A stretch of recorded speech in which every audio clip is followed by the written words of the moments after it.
Thanks for joining me for this third video in the stress series. This one is going to be looking at problem-focused coping techniques. If you haven't seen the previous two videos, please go and check those out. You should be able to find them on the Heartbeat YouTube channel. The first one is called Stress. What is it? Why do we experience it? And why is it so bad for us? And the second one is called Stress and the Brain's Process.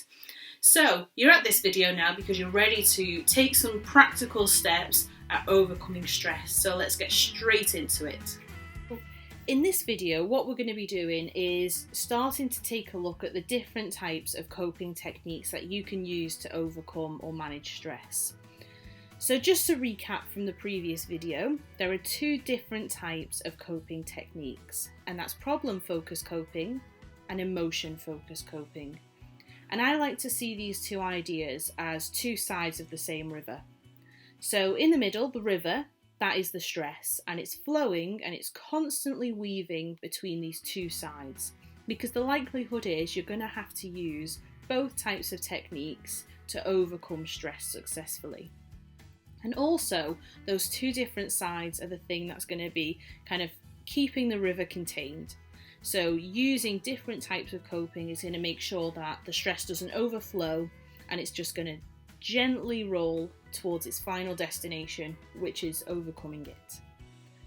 So if we have a bit more of an in-detail look, problem-focused coping is that practical taking steps to directly target the stressor and remove it completely or reduce its effects on you.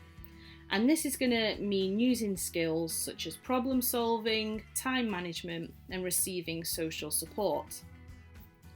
The research has found that problem-focused coping is the most successful form of coping, and that's because you are directly targeting the stressor. So it's an aggressive, head-on, practical approach, and that makes it more effective. However, it's only effective as long as you have some control over the stressor or the situation that you're in. If you don't have control over the situation or the stressor, then you're not going to be able to take that head-on approach. And so instead, what might be more useful is changing your response to the situation. And that's where emotion-focused coping comes in. So emotion-focused coping is trying to reduce the emotional impact of the stressor on you and change the way that you respond to the situation. And this can include a variety of activities that just make you feel more positive or distract you, that make you happier, or just make you feel differently, whether that be feeling calmer, feeling more confident, or feeling like more efficient and energized. Whatever is needed for that situation, you can help yourself feel that way so you can try and manage the stress that you're in. We need to be careful though, because sometimes we have negative emotional coping techniques. And so these are things that might make us feel differently, but they're going to have a negative impact on our health. And we don't want that. We want to avoid things like consuming excess alcohol, smoking, using illicit drugs, risk-taking, and suppressing negative emotions. And so in the next video, we're going to focus on this emotion-focused coping and looking at more positive ways that you can manage the stress that you're experiencing. But for this video, we're going to be focusing on the problem-focused techniques. So first of all, we're going to start with time management. And when I say time management, I don't necessarily mean being punctual, being on time, being early for things. It's more about getting the most out of your time. Because if you're arranging your time in a way that's beneficial, you're going to have more energy to take on the stressor. You're going to be practicing those skills of being organised and practical, which means you're going to be able to face that stress head on. So the first way that you can improve your time management and get the most out of your time is to delegate. So that is sharing the stresses, sharing tasks with the people around you. Because by sharing it, it's going to reduce the effect on each person. And so if you can kind of recruit people to help you, that's going to be really beneficial. And we're going to talk in a little minute about more social things and getting social support. And that's where then you can delegate. Next is to prioritise. So before the start of each day, make a list of the things that you want to achieve in that day, and make sure that you put the most urgent things first. I know it's tempting to say, oh, well, I've got loads of little things, so I'll get all of those little things out of the way and then I can tackle the big one. But those little things might take more time than you anticipate, and that means towards the end of the day, you're going to be looking and going, I've got this big massive thing to do and I haven't got the time to do it, and you're going to feel pressured, and that's going to add to the stress. So always try and challenge yourself to take on the big thing first, and then leave the little things that you can put off. Next is to schedule things, and this is kind of linked to that prioritising. So you want to make sure you're carrying a planner or a notebook with you, and do a to-do list, at the start of each day, prioritise, and that's going to make you more able to focus, because you're going to know what you're doing and when you're doing it, and you're going to be in a space where you can just tackle things then, instead of sitting down somewhere and going, oh, what is it I'm meant to be doing now? Have that plan so you can use your time effectively. Next is to set deadlines. And when I say set deadlines, I don't mean like it has to be done by the end of the day and da-da-da-da-da. Think about what is a reasonable amount of time for you. Because remember, we don't want to be adding more stress or more pressure. So if it's just something getting done by the end of the week or by the end of the month, then that is absolutely fine, as long as you do eventually make sure you meet that deadline. And if you do want to challenge yourself more, see if you can get it done before the deadline. But it is important to give yourself a time scale, because as well, that means you are going to be motivated to push yourself to achieve it, rather than not knowing when you want to have a specific thing done by, and then putting it off for months and months and months. Next is to stop procrastinating. So procrastination is something that can be quite dangerous and be quite a problem when you're trying to achieve something, that you start putting your mental energy and your focus onto other things. So you need to try and avoid procrastination at all costs, really. And I'm going to give you an idea of how to do that in a sec, but also kind of related to that is to avoid multitasking. So I know it's tempting to think if you've got several things on the go, that means you're going to achieve several things at once. But often that's not the case, because you're spreading your focus and your attention and your time so thinly across several things. It means you're actually less efficient and you're less effective. And so what you need to do is pick one thing, focus on it, get that done, onto the next one. And a good way to make sure you're avoiding multitasking and stopping procrastinating is to take regular breaks. Now this is really important, because taking breaks refreshes your mental energy. And when you start procrastinating, or you're starting to feel tempted to multitask, it's probably your brain screaming out for a mental break. So you're going to want to take about 10 to 15 minutes to just take yourself out of the situation and completely forget what you were doing. Now I know that's difficult, but find something else to do. So when I say take a break, I don't mean go and make a brew and then come back to where you were and try and continue the same task just with a brew in hand.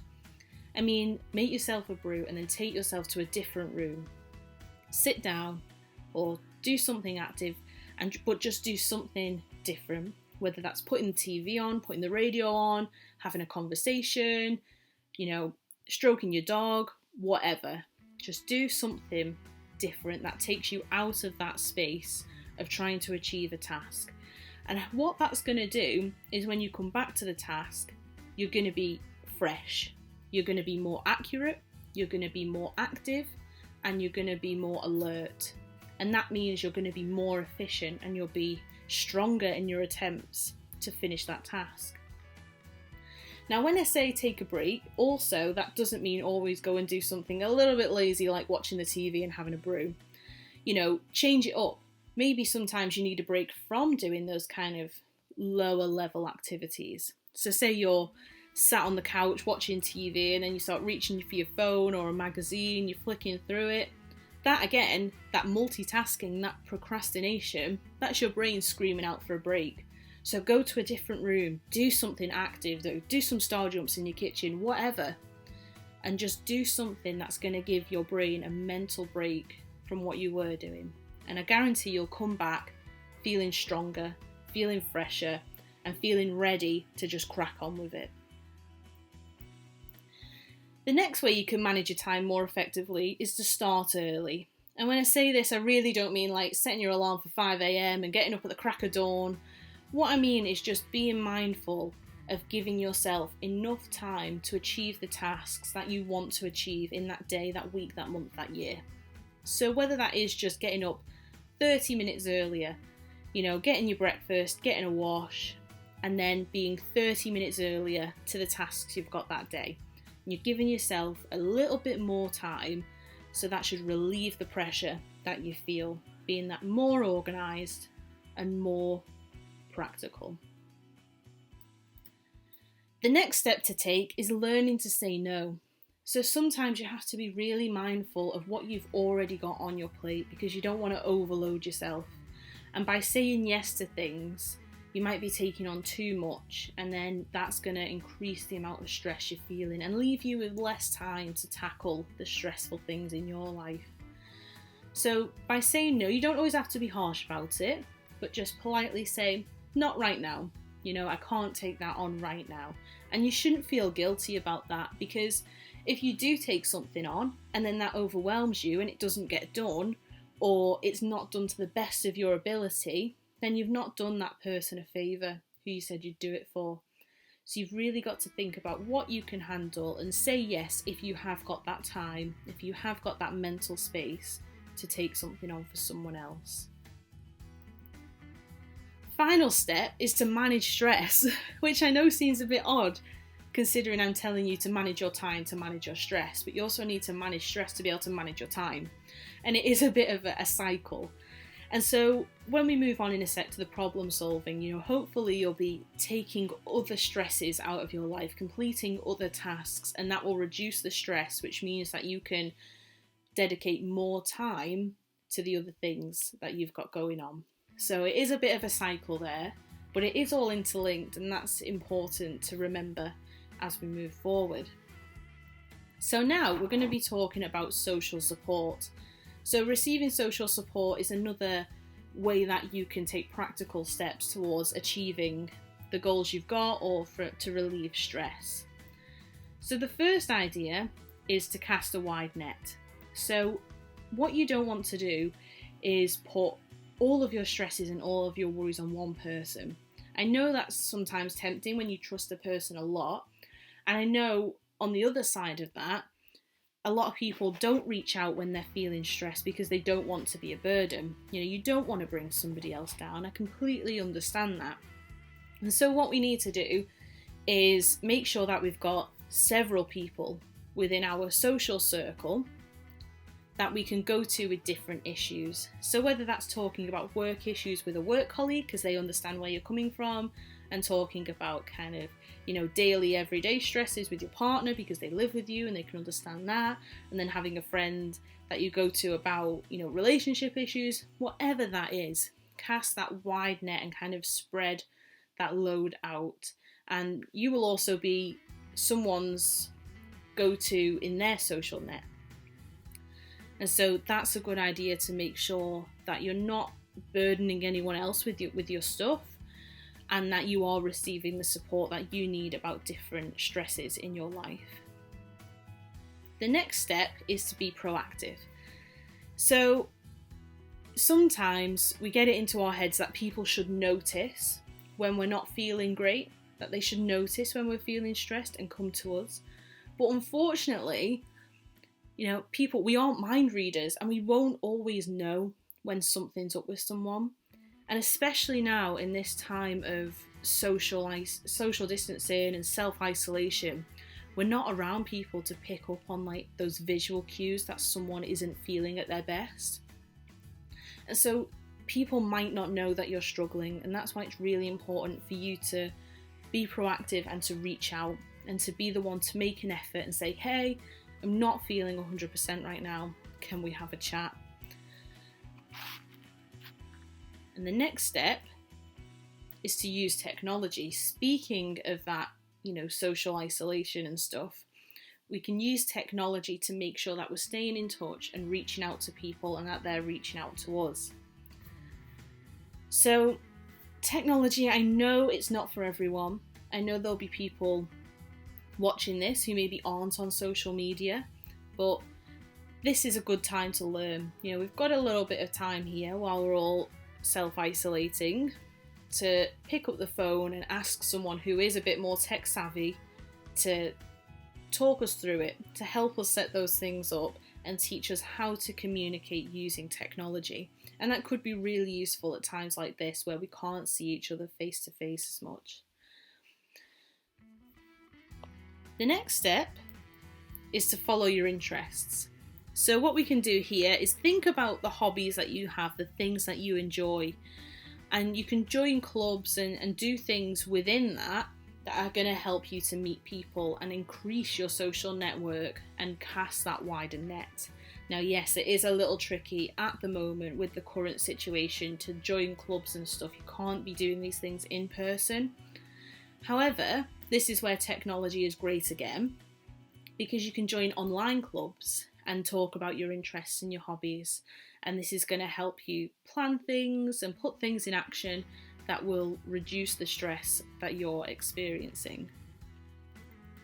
And again, on a similar note, peer support. So this time, this isn't about talking to people with the same interests as you. It's about talking to people with the same experience as you. So talking to people who are experiencing the same types of stresses that you are, the same types of issues, and through doing that you'll be able to offer advice and support, and you'll also receive advice and support, which is really what you're going to need to get yourself through a stress. This again can be done online, or maybe you've got a friend, family member who knows what you're going through. Give them a ring, send them an email, and see if you can receive support that way from your peer network. The next one, improve your social skills, is for the people who feel a bit awkward around communicating. It's not always easy to talk to people, and talking to people about your issues and your struggles, that's even more difficult sometimes. And so one way you can improve your social skills is by being the person to ask questions. So if you do feel a bit awkward with conversation and talking about yourself and talking about what you're going through, if you ask other people to talk about themselves, what are their hobbies, what are their interests, what are they going through, what experience have they got, they're going to give you the conversation. And you don't have to worry about saying the wrong thing or embarrassing yourself. And also what you'll learn from watching them talk is how to communicate. Like, you'll pick up on things that they say and do, and then you'll be able to add that to your skill set. So if being awkward or embarrassing is something you're worried about, then start with just asking simple questions. Ask people about themselves and see how that conversation develops. And finally is to ask for help, kind of linked to that being proactive that we talked about before. But with ask for help, this time what I want to do is focus a bit more on seeking professional help. So sometimes you'll get to a place where, your support network, as lovely as they are and as well-intentioned as they are, maybe they just don't have the resources to help you the way you need to be helped. And that is okay, because that help is out there in the form of professional services. So I'm going to be providing some services at the end of the next video. That will be the video on emotion-focused coping. But seeking professional help is something that could really benefit you, and it's nothing that I feel that you should be worried about or ashamed of. And especially if you're worried about burdening other people and bringing other people down with your stuff, professionals are trained to deal with it. They're trained to listen to you and to understand and to guide you in the best way possible. So you're not going to be burdening them by sharing your stuff. It's a safe place where you can express your feelings, express why you're stressed, and try to overcome it without that worry that you're going to be upsetting someone or bringing negativity to them, because that's their job and they're trained to take that on and process that in their own way. So asking for help can be really important if you get to a point where you don't feel you are managing as well as you should be managing, and you and the people around you don't have the resources to change that. The next step we're going to move on to is problem solving, which is the big one. And what you'll find is as you're problem solving and you're going through the process of solving a problem, you're going to be taking skills from time management and from social support to kind of enhance your plan. So I'm going to be taking you through a number of steps to solving a problem. Feel free to pause this video at any time, grab a pen, grab some paper, and start constructing your own plan. I'm sure you'll all have something on your minds right now that is stressing you out. Whatever that might be, it might be a really wide spectrum of stresses that you guys are dealing with. So if you want to pause it and go through each step, and that means by the end of the video, you'll have a plan, which would be a good idea. So the first step you're going to take is to actually define the problem. So you might be feeling really, really stressed, and you need to be able to actually describe that, because if you can't describe it and understand how you're feeling and what's actually causing you to feel that way, then you're not going to be able to tackle it effectively. So if you make a list of all the little issues that are building up to this one problem that you've got, and by breaking it down into more manageable parts, it's going to be easier to tackle each one. So again, it's that relating back to time management. You're going to be prioritizing. You're going to be getting all the little things and seeing which is the most urgent to tackle first. And there you go, prioritize. So take all of the parts, reflect on them, and order them from the most urgent to the least urgent. And then you're going to start to write down possible solutions. So even really wacky ideas, really out of the box things, write them down, because you don't know what is going to spark the idea that's going to help you. You know, you might start off with something really, really odd, and then when you think about it, you go, well, actually, if I just tweak that a little bit, I could do that, and that might really help. So write down anything you can think of, whether that be by mind mapping or just listing, whatever works for you. The fourth step is going to be to rule out any obvious poor solutions. So maybe some of those wacky ideas are going to get crossed out at this point because they're not very realistic and maybe they're not very helpful. So things like if you've written down that to, move on from the stress you're feeling, you need to win 30 million in the lottery. It might not be the most realistic solution. It's probably not something that you can depend on happening in the next few days. And so maybe cross that one out and see what you can be doing immediately within your environment to overcome that stress. Next, what you're going to do is you're going to look at those solutions in more detail and look at the pros and cons for each. So again, with the lottery one, if you kept it on, the pro is that it's quite easy to put your lottery on, but the con is you're not probably likely to win.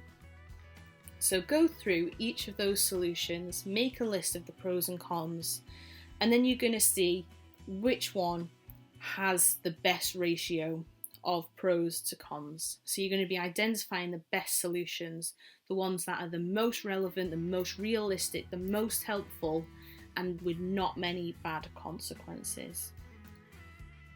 Then you're going to take those really good solutions, and you can either use one or several in combination, and give them a try. And at this point, it would be really good to set yourself a deadline. So you're going to give it a week, a couple weeks, or a month to see whether it is having a positive effect and you feel like you are now managing your stress more effectively. And following this, how did it go? I want you to reflect on your experience of those solutions and, did they work? Didn't they work? Why do you think they've had a good effect or a bad effect? And if they've had a not so positive effect, maybe try one of the other solutions and see whether they work out for you. So you've got to go through these different steps. You can write this down, you can do it in your head, but writing it down might be more beneficial just because you're getting it out of your head and onto paper and you can analyse it more critically. So I hope that's been really helpful for you. talking about the different types of problem-focused coping, from managing time more effectively to getting social support, and then actually the different steps that you take to solve a problem. Hi, so thanks for watching this third video. I hope that you've found something useful and something that you're going to take forward with you so you can take those practical steps to managing your own stress at home. So the next video is going to be looking at emotion-focused techniques. So those are the ones you're going to need if you can't really control the situation and you need to control how you manage it. So go and have a look for that. And as always, take care, stay safe, and we'll see you very soon.